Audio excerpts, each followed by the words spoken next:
अस्सलाम वालेकुम and welcome back my YouTube channel. Hopefully कि आप ठीक होंगे। आज का जो हमारा टॉपिक है वो स्पेशली ये है कि जो शेंजन वीजा है, जिसका विजिट वीजा की बेस पे आप यूरोपियन यूनियन में जो शेंजन जोन में कहीं पे भी आ सकते हैं, उसके मुतालिक हम बात करेंगे। स्पेशली उन कंट्रियों के जिनके आजकल वीजे वो लग रहे हैं। स्पेन और स्विट्जरलैंड के जो कि ऑफिशियली वीजे भी अनाउंस हैं, वहां पे आप अप्लाई कर सकते हैं। सो शेंजन यानी कि आप किसी भी और कंट्री पे मूव अप हो सकते हैं। इट्स अप टू यू जहां पे आप विजिट करना चाह रहे हैं। बात करेंगे कि इसमें लिए डॉक्यूमेंट कौन कौन से चाहिए, इनका टाइम पीरियड क्या होगा, क्या मामला है। लेकिन इससे रिलेटेड मैंने मिलती जुलती वीडियो ऑलरेडी मैंने अपलोड की हुई है रिलेटेड विजिट वीजा स्पेन के मुतालिक। अगर कोई बंदा चैनल पे न्यू है तो वो मेरी वीडियो वहां पे देख सकता है और आपको इजीली आपके पॉइंट भी क्लियर हो जाएंगे। लेकिन जो मेन आज का टॉपिक है कि शेंजन वीजा जो स्पेशली है उसकी हम बात करेंगे। फर्स्ट ऑफ ऑल तो हम बात करते हैं कि डॉक्यूमेंट्स की। जैसे कि कंट्री मैंने बताया कि स्विट्जरलैंड और दूसरा स्पेन, कंट्री सारियों के ओपन है, लेकिन जिनके ज्यादातर चांस है लगने के वो मैं आपके साथ बात कर रहा हूँ। हॉलैंड के भी हैं, लेकिन फिर वक्त उसने अभी अनाउंस नहीं, यानी कि अगर आप अप्लाई करते भी हैं तो चांस हैं रिजेक्शन के। ठीक है, तो इस वजह से वो भी आप अप्लाई कर सकते हैं। ये नहीं है कि वो ओपन नहीं है, ओपन ही है वो भी, उसके भी वीजे की रेशो बहुत अच्छी है। लेकिन जो आजकल जिसके वीजे लग रहे हैं वो स्विट्जरलैंड और स्पेन है। फर्स्ट ऑफ ऑल डॉक्यूमेंटेशन की बात करें, ऑफ कोर्स आपका पासपोर्ट होगा जो मेन चीज कंसीडर होगी। पासपोर्ट के अलावा आपका पुलिस करेक्टर सर्टिफिकेट होगा, आपका क्रिमिनल रिकॉर्ड जिसमें चेक होगा, पाकिस्तान में आपके पास कोई मतलब कोई आपका केस तो नहीं है, इस तरह को क्रिमिनल रिकॉर्ड तो नहीं है, ऑफ कोर्स वो होगा। इसके अलावा अगर मैं बात करूं तो बैंक स्टेटमेंट मोस्ट इंपॉर्टेंट चीज है। आपके पास बैंक स्टेटमेंट हो और आपकी अपनी जेन्युइन हो, ये नहीं कि किसी और की आपने बैंक स्टेटमेंट ले ली। हाँ, कुछ एजेंट वगैरह ये वो आपको बना तो देते हैं, मगर आप ये वो किस तरह बनाते हैं कि आपका नेम मिलता है, फॉर एग्जांपल अरसलान है तो वो मिले जुलेंगे, देखेंगे कि किसी और का भी अगर अरसलान नेम है तो वो उसकी बैंक स्टेटमेंट आपको दे देंगे। लेकिन आपको एम्बेसी में जब वो डॉक्यूमेंट जाएंगे तो वो आपके लिए वो परेशानी क्रिएट करेंगे, वीजा रिजेक्शन के भी चांस है। तो आई सजेस्ट कि आप अपनी पर्सनल बैंक स्टेटमेंट ही जो ना वो यूज करें। 10-15 लाख की बैंक स्टेटमेंट यूज होगी अगर वो जो आपके पास है तो इनफ है। अगर नहीं भी है तो 3-4 मंथ तक आप बनवा लीजिएगा, फिर उसके बाद अप्लाई कर लीजिएगा, वीजा उसमें इंशाल्लाह हो जाएगा। डॉक्यूमेंट मैं बताता हूँ मजीद क्या चाहिए। इसके अलावा आपका मेन मैंने बताया भी और ये भी मैंने डिस्कस किया कि किस तरह ये बनना है। मैं बात कर रहा हूँ कवर लेटर की, मैं बात कर रहा हूँ कवरिंग लेटर की। तो कवरिंग लेटर में ही आपने सारी कुछ डिटेल मेंशन करनी है।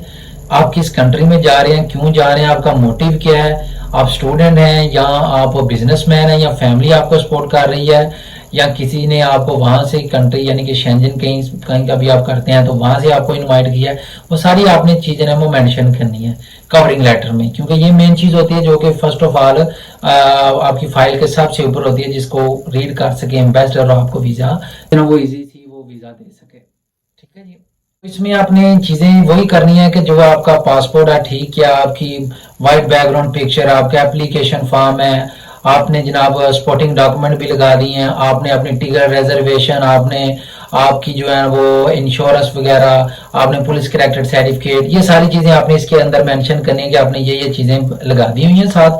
सो प्लीज उनको भी जो ना वो आप चेक कर सकते हैं। लेकिन इसका एक्चुअली मोटिव क्या है, इसमें चीज क्या होती है, इसमें आपने इंट्रोडक्शन अपना देना होता है कि जैसे कि मैंने पहले बताया आपका नेम वगैरह, आप क्या करते हो, जॉब करते हो तो कौन सी जॉब करते हो, किस पोजीशन पे हो, अगर बिजनेस करते हो तो कौन सा बिजनेस करते हो, उसकी डिटेल आप मेंशन करेंगे। ठीक है जी, कंपनी की डिटेल मेंशन करेंगे, एनटीएन नंबर, टैक्स रिटर्न, ये सारी चीजें आप मेंशन करेंगे कवरिंग लेटर में। तो उसके अलावा जैसा कि टिकट रिजर्वेशन होगी वो आपकी होगी, डॉक्यूमेंटेशन की मैं बात कर रहा हूँ वीजे के लिए। इसके अलावा आपका जो है ना वो इंश्योरेंस होंगी जो कि 30,000 यूरो को कवर कर रही होगी। होटल बुकिंग, अगर फॉर एग्जांपल आपने यहाँ पे स्टे करना किसी होटल में कर रहे हैं तो उसकी बुकिंग होगी। ट्राई कीजिएगा कि वो पेड हो, अगर पेड नहीं तो एटलीस्ट वो कंफर्म जरूर हो, क्योंकि इससे आपके वीजे के चांस ज्यादा होंगे।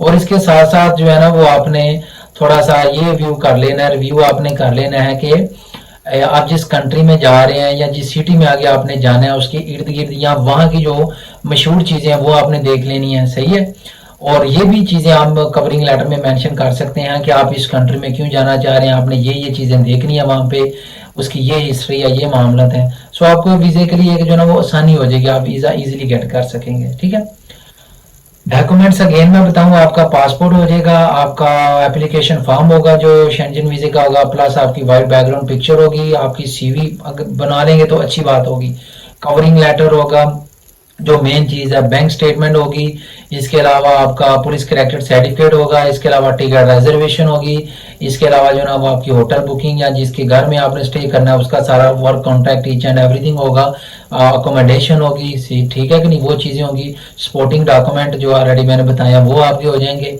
सो ये वो चीजें हैं जो आपको जरूरी है फॉर वीजा लेने के लिए। सो ये आप चीजें अपनी कंप्लीट करेंगे, आप अपनी फाइल सबमिट करेंगे और इंशाल्लाह आपको वीजा लग जाएगा। इसके अलावा शेंजन जोन में आके अगर आप सेटलमेंट करना चाह रहे हैं तो वो ऑप्शन क्या होगी, मतलब वीजा तो आपने ले लिया, नेक्स्ट ऑप्शन क्या होगी। तो एक जो चीज ये है कि आप डॉक्यूमेंट्स यहाँ पे पुर्तगाल में भी इमिग्रेशन ऑलरेडी ओपन है, स्पेन में भी ओपन है, तो यहाँ से आप परमानेंटली रेजिडेंसी परमिट ले सकते हैं, लेकिन उसका कुछ टाइम पीरियड है, वो कैलकुलेट होगा और उसकी बेस पे आप वीजा वगैरह ले सकते हैं यहाँ से और रेजिडेंसी परमिट। इसका रिलेटेड मैंने ऑलरेडी वीडियो में एक्सप्लेन किया हुआ है, जो बंदा न्यू भी है अगेन कहूंगा वो मेरी प्रीवियस वीडियो देख सकता है जिसमें मैंने बताया हुआ है।